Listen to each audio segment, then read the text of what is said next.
Sometimes the loudest message you can ever send is silence. When a man takes you for granted, words won't fix it, actions will. Silence isn't about ignoring him, it's about showing him your worth without ever saying a word. When you pair silence with the right moves, that's when he realizes your absence louder than your presence. Today, I'll show you exactly how to do it. When I say, go silent, most people think I'm talking about ignoring someone, punishing them, or playing games. But that's not it at all. Silence, when it's used the right way, isn't about pushing someone away, it's about pulling your power back to where it belongs with you. Because silence, in its truest form, is strength. Think about it. Anyone can lash out when they're upset. Anyone can fire off a long text message or argue for hours trying to be understood. That doesn't take strength. That's just reaction. But the ability to hold back, to remain calm, to not respond when every emotion in you wants to speak, that's power. Silence is choosing not to waste energy proving your worth to someone who already knows it but isn't appreciating it. The truth is, people often mistake silence for weakness. They think if you're not fighting back, you don't care. But let me flip that perspective for you. Silence is not weakness, it's self-control. Silence is saying, I don't need to explain myself to you right now. I don't need to raise my voice. I don't need to beg for attention. My value stands whether you acknowledge it or not. That's powerful. Let me ask you something. Have you ever noticed how silence can be louder than words? You walk into a room where two people just had an argument. No one's talking, but you can feel it. You sense the tension, the shift in the atmosphere, even without a single word being spoken. That's the weight silence carries. And when you apply that same principle to a relationship where you've been overlooked or undervalued, your silence says more than any long speech ever could. Now, silence doesn't mean coldness. It doesn't mean giving someone the silent treatment to punish them. That's immaturity. I'm not talking about turning your silence into a weapon. I'm talking about turning it into a shield that protects your peace and forces the other person to reflect.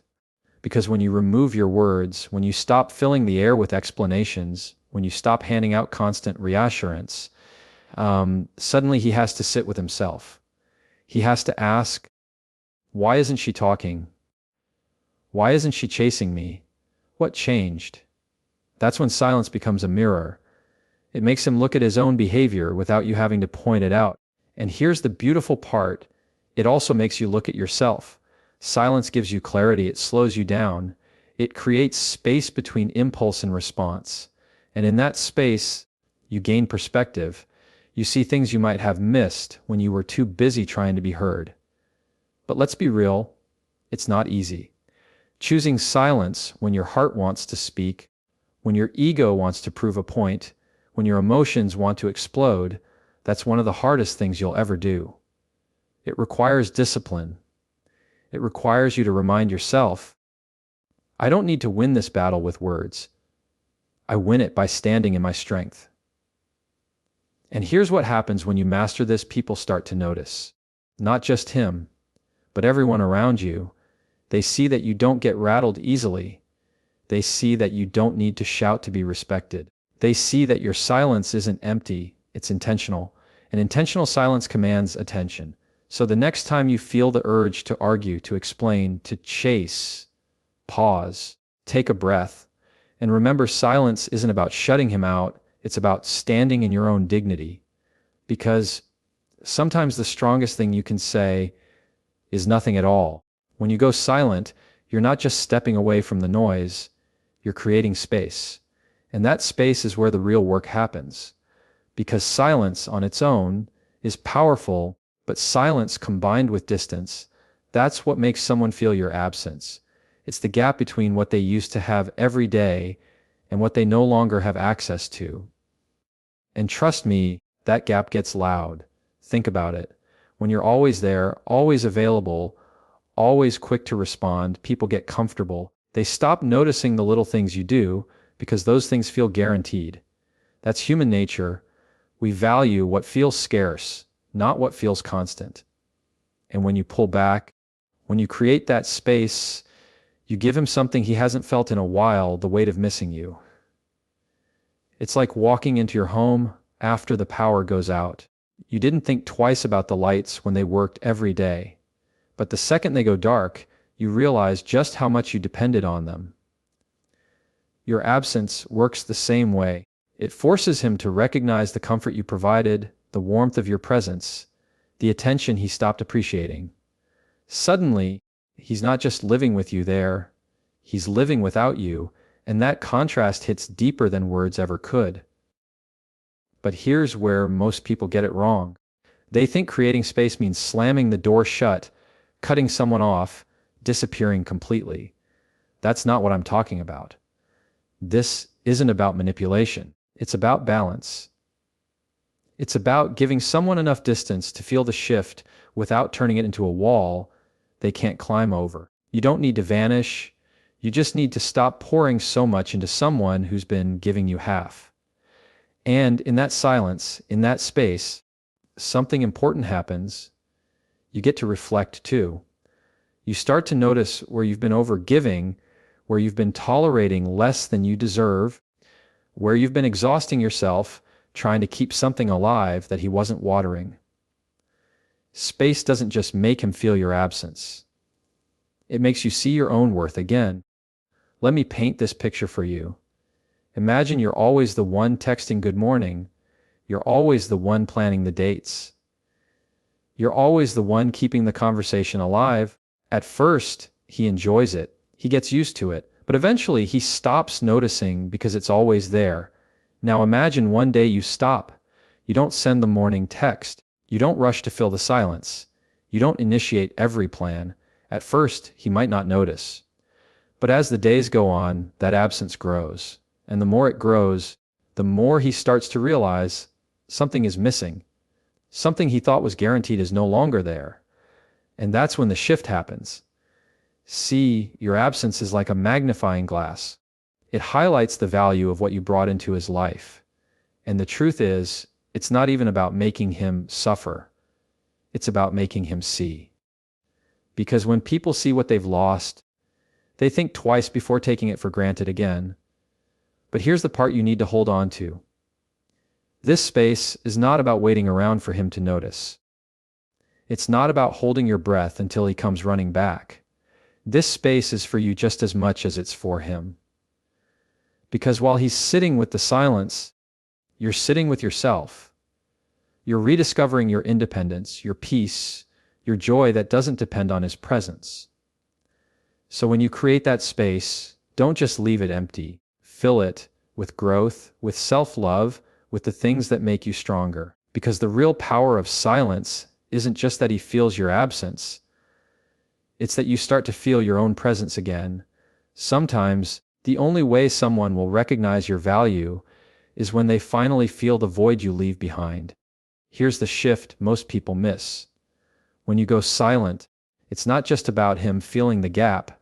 It's about you redirecting that energy back into yourself. Because let's be honest, when you care about someone, when you're invested, it's easy to start revolving your life around them. You're thinking about what they want, how they feel, whether they've called, why they haven't texted back. Without even realizing it, your own needs start to take a back seat, and silence becomes the tool that flips that dynamic. When you stop chasing, you create room to chase your own growth. That's the secret. Instead of pouring your energy into trying to hold his attention, you pour it into yourself. You wake up in the morning and instead of checking your phone, you check in with your goals. You stop obsessing over whether he notices you and start asking yourself, do I notice me? Do I even like how I've been showing up for myself lately? That's the kind of reflection silence gives you. The beauty of shifting focus back to yourself is that it builds confidence without you even trying. Let's say you've been sitting at home waiting for him to call, and instead of waiting, you decide to go to the gym, start a class, or spend time with friends. Not only are you filling your own life with things that matter, but you're also sending a message without saying a word. You don't need anyone else to complete you. And that kind of independence is magnetic. People can sense when your energy isn't desperate, when it isn't clingy, when it isn't waiting on them to make you happy. And here's the kicker, men notice that. He may not admit it at first, but when you start putting yourself first, he feels the shift. He sees that your world doesn't collapse without his attention. And that creates a very different kind of respect. Because nobody values what they think they own. People value what they know they could lose. When you put yourself back in the center of your own life, you remind him, and more importantly, you remind yourself that you were never meant to orbit around him. He was meant to walk beside you. But let me be real with you, it's not always easy. That temptation to break silence, to check in, to make sure he still cares, that urge is strong. And in those moments, you have to ask yourself, am I doing this because it's truly what I want, or am I doing this because I'm scared of losing him? If the answer is fear, then silence is still the right choice. Because silence gives you the strength to choose yourself over your fear of being alone. What's beautiful about shifting the focus back to yourself is that it changes the energy in every part of your life. You stop feeling drained. You stop feeling like you're giving and giving without getting anything back. You start filling your own cup, and suddenly you're showing up as the best version of you. And when you do that, the right people notice. Not just him, everyone around you feels that energy.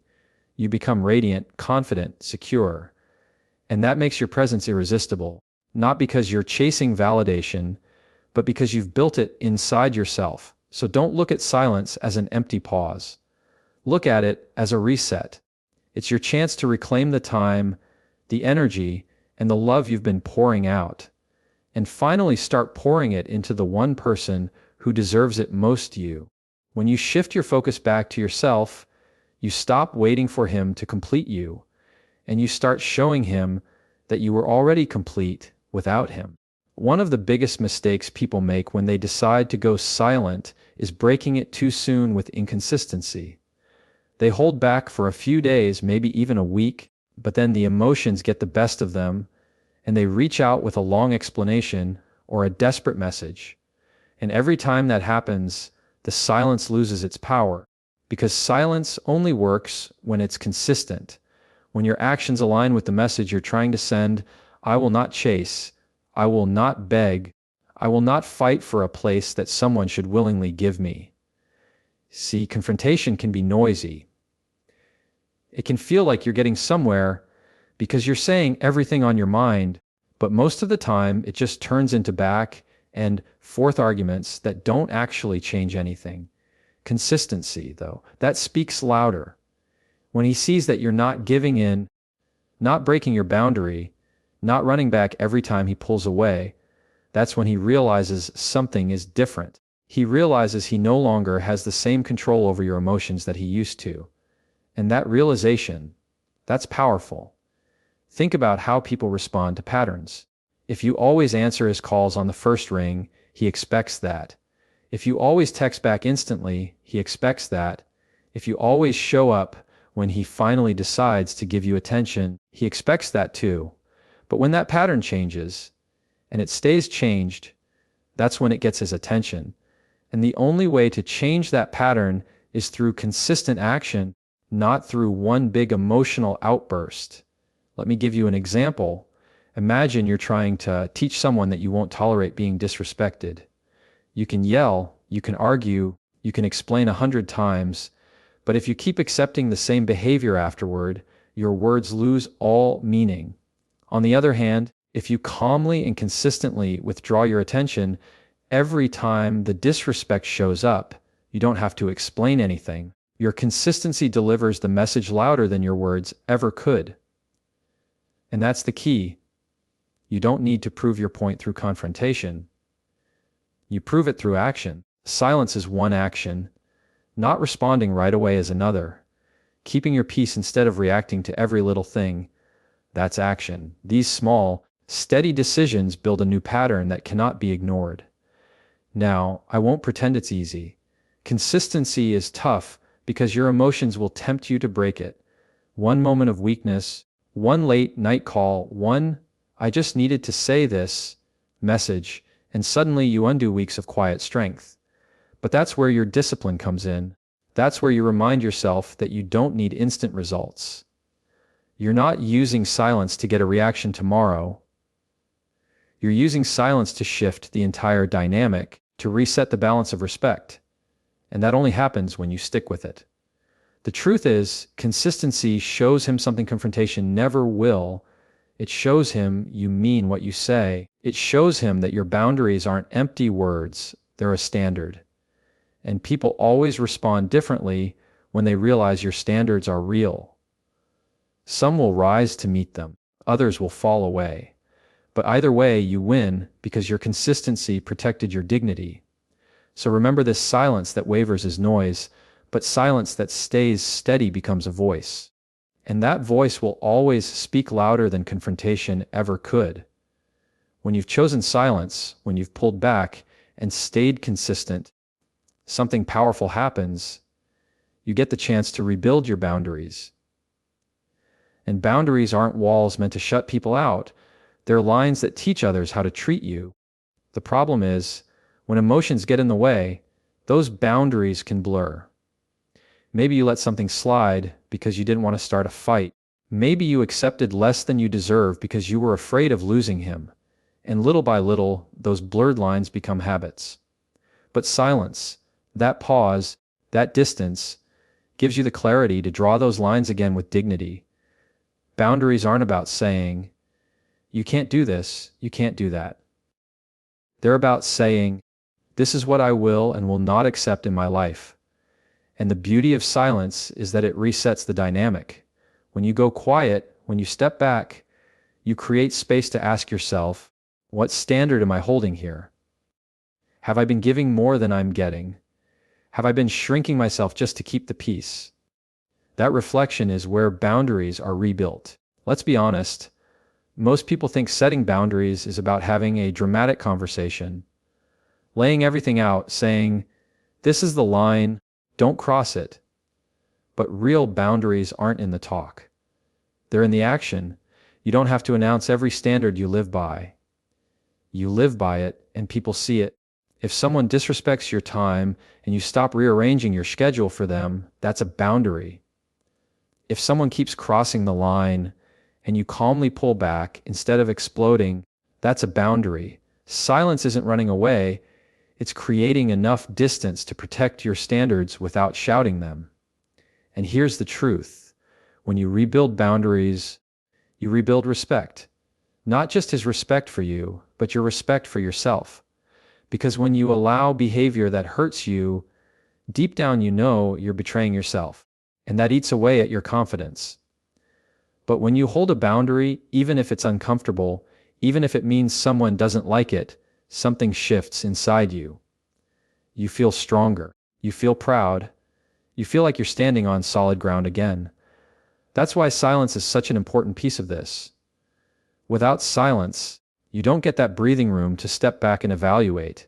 Without silence, you stay stuck in the cycle of over-explaining, over-giving, and over-compromising. But with silence, you step out of the noise long enough to see clearly where the lines need to be redrawn. And when you do re-engage, if you choose to, you come back different. Not angry, not bitter, not with a grudge. You come back with calm confidence.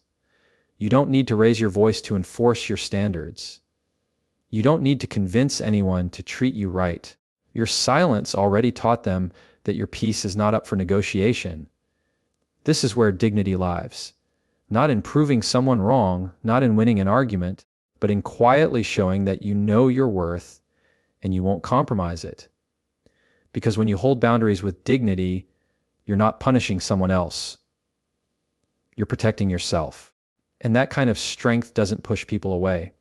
The right ones will respect it, and the wrong ones will remove themselves. So never be afraid to rebuild.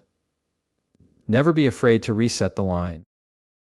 Because the truth is, silence gives you back the strength to enforce what should have never been compromised in the first place. Boundaries kept in dignity will always command more respect than words spoken in anger.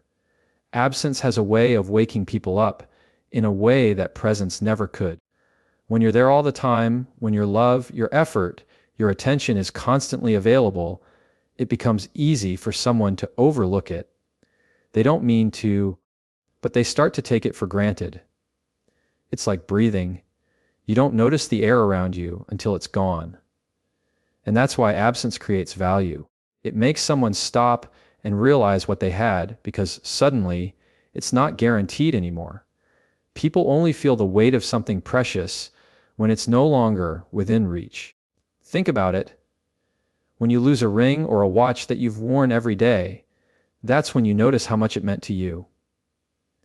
While it was always on your hand or wrist, you didn't think twice. But the second it's gone, you feel the emptiness.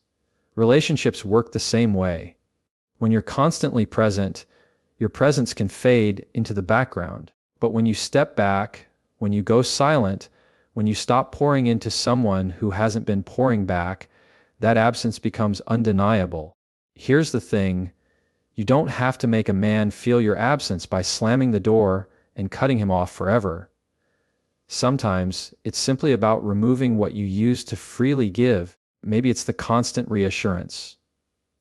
Maybe it's the daily check-ins. Maybe it's the way you always made time for him no matter what. When those things stop showing up, when that energy is no longer flowing his way, that's when he feels the difference. That's when he realizes those things weren't automatic. They were choices you made, effort you gave, love you offered. And now that it's not there, he has to sit with the loss of it.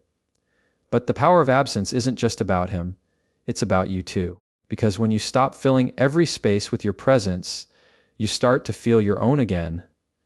You realize how much time and energy you were giving away, and you finally get to reclaim it. Absence doesn't just make him see your value, it makes you see it too. And when you recognize your own value, you stop chasing validation from someone else. You stop begging to be seen because you're already seeing yourself clearly. And let me tell you, that's where the shift happens. When a man feels your absence, he has two choices. He either steps up and values you in the way he should, or he lets you go. And as hard as that second option may feel, it's actually a gift. Because why would you want to keep pouring into someone who can feel your absence and still not care enough to change? Either way, you win. If he steps up, he learns to appreciate the value you bring. If he doesn't, you've cleared space for someone who will. The truth is, absence is not about punishment. It's about perspective. It's not about making someone suffer. It's about giving them the chance to finally recognize what they've been taking for granted. And whether or not they choose to see it, you've already made the most important realization: your presence is not cheap. It's not free. It's valuable. And if someone wants access to it, they need to treat it with respect. Sometimes the most powerful way to remind someone of your worth is to let them feel what life is like without it.